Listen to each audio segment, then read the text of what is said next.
তাহাজ্জুদের নামাজ আর রমজান মাসের একটা গভীর সম্পর্ক আছে। যদি আপনি অন্য কোনো মাসেও তাহাজ্জুদ পড়েন আর দোয়ার জন্য হাত তোলেন, তো নিশ্চয়ই আপনার দোয়া কবুল হয়। এই ব্যাপারে হযরত মুহাম্মদ সাল্লাল্লাহু আলাইহি ওয়াসাল্লামের অনেক হাদিস আছে, যেখানে এটা বলা হয়েছে যে রাতের শেষ প্রহর আছে, সেই সময় যদি বান্দা আল্লাহর কাছে কিছু চায়, তো আল্লাহ তাআলা তাকে তা অবশ্যই দান করেন, খালি হাতে ফিরিয়ে দেন না। আর তার দান করার অনেক উপায় আছে। কখনো তিনি জলদি দান করে দেন, আর কখনো বিপদ দূর করে দেন। কখনো তিনি দেরিতে দান করেন, যেমন তিনি উত্তম জানেন। আর কখনো কখনো দোয়ার সওয়াব আখিরাতে দান করেন। কিন্তু তাহাজ্জুদের সময় প্রতিটা জায়েজ দোয়া অবশ্যই কবুল হয়। বিশেষ করে রমজান মাস হয়, তো কবুলিয়ত আরও বেশি বেড়ে যায়। তাহাজ্জুদ খুব প্রিয় ইবাদত। এই রমজানে তাহাজ্জুদে আল্লাহ তাআলার কাছে অনেক বেশি করে দোয়া করো। আর রমজানে তাহাজ্জুদ আরও বেশি প্রিয় হয়ে যায়। এই জন্য সেহরির প্রথমে তাহাজ্জুদ পড়ার খুব চেষ্টা করুন। এই রমজানে আল্লাহ পাক আপনার প্রতিটা দোয়াতে কোন বলে দিক, আমিন। রমজানের এক একটা সিজদা অনেক বেশি দামি। এই বিশেষ মাস আমাদের দোয়াগুলোর কবুলিয়তের জন্য এসেছে। এজন্য হে অশান্ত হৃদয়বাসী, তিনি আমাদের জন্য রমজানের মতো দামি উপহার পাঠিয়েছেন। এই রমজানে নিজের অন্তরে শান্তি করে নাও, নিজের চাওয়াকে পূরণ করিয়ে নাও, নিজের দোয়াগুলোকে কবুল করে নাও, তোমার নসিবকে বদলে নাও, তোমার প্রতিটা কষ্টকে সুখে বদলে নাও।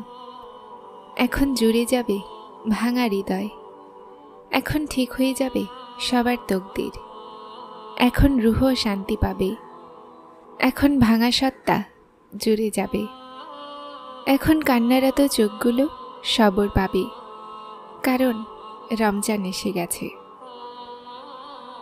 রমজানে আমাদের জন্য সহজ। যখন আমরা সেহরির জন্য উঠি, তো সেহরি খাওয়ার প্রথমে অথবা সেহরি খাওয়ার পরে 2 রাকাত, 4 রাকাত অথবা 8 রাকাত আল্লাহ তাআলার সামনে তাহাজ্জুদ নামাজ পড়ব। আর রমজানের বরকতে প্রতিটা বান্দার অন্তর নরম হয়ে যায়। আল্লাহ তাআলার কাছে চাইতে মন চায়। শয়তান বন্দি থাকে, তো ইবাদতে যে মজা পাওয়া যায়, সেটা সাধারণ মাসে পাওয়া যায় না। এভাবেই আল্লাহ তাআলার পক্ষ থেকে এই মাসে রিজিক বাড়িয়ে দেয়া হয়, প্রতিটা জিনিসকে বরকত দেয়া হয়। তো যখন আপনি এই মাসে তাহাজ্জুদের নামাজ পড়বেন, এক তো আপনার জন্য সহজ যে যখন সেহরি খাওয়ার জন্য উঠবেন, তো সেই সময়ই তাহাজ্জুদ পড়ে নিন। দোয়ার কবুলিয়ত চাও, আল্লাহ তাআলার কাছে সম্পদ চাও, যেটাই চাও, সন্তানের চিন্তা, রিজিকের চিন্তা, হোক যেমনই চিন্তা, যেটাই আপনার চাওয়া হোক, চেয়ে নিন। এই রমজানে আপনি তাহাজ্জুদে চেয়ে নিন, মিনতি করে করে চান। সেই সময় আপনার পিতামাতার জন্য মাগফিরাত চান, নিজের জন্য হেদায়েত চান, রোগ মুক্তির জন্য দোয়া করুন। হতে পারে তোমার চাওয়া শুধুমাত্র তোমার থেকে 1 কদমের দূরত্বে। হতে পারে এই রমজানে কোনের মজেজা হবে। তোমার কি মনে হয় তুমি তাহাজ্জুদে কোনো জিনিসের ভালোবাসার জন্য এসেছ? না, বাস্তবতা তো হলো এটা যে ভালোবাসা তো তোমার আল্লাহর তোমার প্রতি হয়ে গেছে। আর সেই ভালোবাসার জন্য উনি তোমার অন্তরে কোনো জিনিসের ভালোবাসা দিয়েছেন, যেন তিনি ওই বাহানাতে রাতের অন্ধকারে তোমার সাথে কথা বলতে পারেন। তিনি তার প্রিয় ইবাদত পর্যন্ত এনে তোমাকে তার প্রিয় বানিয়েছেন। আর তারপর রমজান তো রমজানই। রমজানে দোয়ার কবুলিয়ত আরও বেড়ে যায়। তাহাজ্জুদ খুবই প্রিয় ইবাদত। রমজানে তাহাজ্জুদ আরও বেশি প্রিয় হয়ে যায়। এজন্য সেহরির প্রথমে তাহাজ্জুদ পড়ার চেষ্টা করুন। এই রমজানে আল্লাহ পাক আপনার প্রতিটা দোয়াতে কোন বলে দিক। রমজানের এক একটা সিজদা অনেক দামি। এই বিশেষ মাস আমাদের দোয়াগুলোর কবুলিয়তের জন্য এসেছে।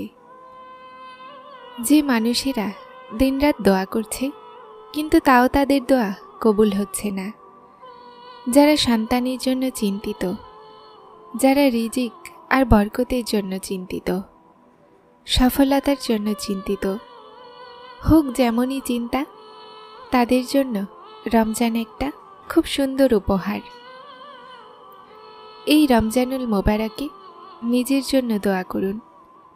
আল্লাহ পাক আপনার প্রতিটা দোয়াকে কবুল করবেন ইনশাআল্লাহ। আল্লাহ তোমার জন্য দামি উপহার পাঠিয়েছেন। এই রমজানে তোমার প্রতিটা দোয়াকে কবুল করিয়ে নাও। আল্লাহ জানেন তার বান্দা কখন তাকে ডাকবে, কখন তার দিকে দৌড়ে যাবে, কখন চিন্তিত হয়ে ইয়া আল্লাহ বলবে। উনি অপেক্ষা করছেন তোমার।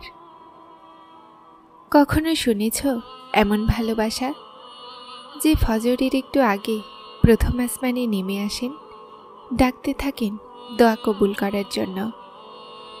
বন্ধু, সাহায্যকারী, শ্রবণকারী, দুঃখ দূরকারী আল্লাহ পাক।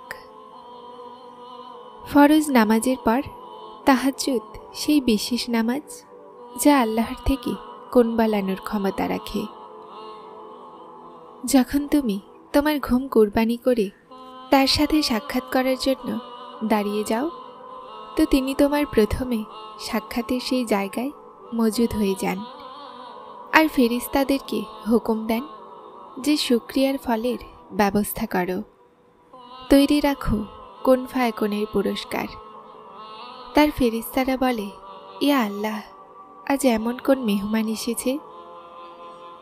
তাহাজ্জুদ তো ভালোবাসার বিশেষ পুরস্কার, এতটা বিশেষ যে আল্লাহ তার বান্দার সাথে সেই মুহূর্তের সাক্ষাতের জন্য প্রথম আসমানে আসেন, যেখানে কোনো তৃতীয় সত্তা থাকে না। তাহাজ্জুদের নামাজ মজেজার নামাজ। যখন তোমার সমস্ত রাস্তা বন্ধ নজরে আসে না, তখনও তিনি একটা রাস্তা খোলা রাখেন, তাহাজ্জুদের রাস্তা। আর তাহাজ্জুদে যাওয়া দোয়াগুলোতে কোন ফায়াকুনের বৃষ্টি হয়। আপনি চেষ্টা তো করুন তাকে রাজি করার। যদি উনি রাজি হয়ে যান, তো তার হুকুমের পর কি না হতে পারে। যে দোয়া তুমি তাহাজ্জুদে যাচ্ছ না, বাস্তবে তো সেই দোয়া কবেই কবুল হয়ে গেছে। উনি দেরি এজন্য করছেন যেন তোমার তার সাথে দোয়ার সম্পর্ক অটুট থাকে। কোনো তো কারণ আছে যে মন বারবার সেজদা করতে বাধ্য করছে। তার ইচ্ছার সামনে নসিব নিরুপায় হয়ে যায়। উনি তো শুধুমাত্র কোন বলেন, তিনি হওয়া বা না হওয়ার কথা ভাবেন না। যারা চ্যানেলটিতে নতুন এসেছেন তারা সাবস্ক্রাইব করে হেদায়েতের সাথে থাকুন। আসসালামু আলাইকুম।